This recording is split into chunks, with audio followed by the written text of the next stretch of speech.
দিন যে কোনো শব্দ শুনলে বাচ্চাগুলো চমকে ওঠে, চিৎকার দেয়, কান্না করে ওঠে।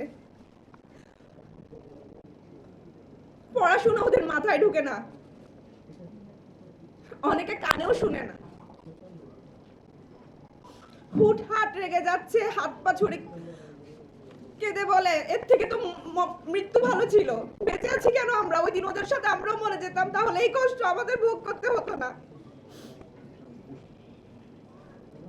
আহত এই বাচ্চাগুলোর ক্ষয়ক্ষতি আপনারা কোন প্যারামিটারে মাপবেন?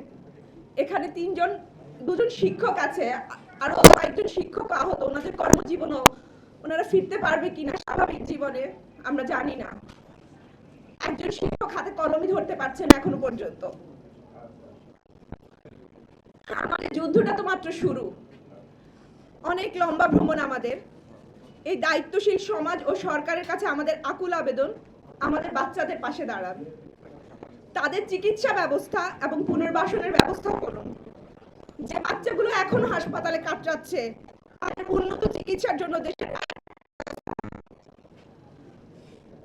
অপ্রিয় সত্য হচ্ছে এই বাচ্চাগুলো একদিন তাদের পরিবারের বোঝা হয়ে যাবে। তারা যেন পরিবার, সমাজ, নিজের কাছে ভার না হয়ে যায়, সেটা সুনিশ্চিতকরণে দায়িত্বশীলদের এগিয়ে আসতে হবে। ধন্যবাদ।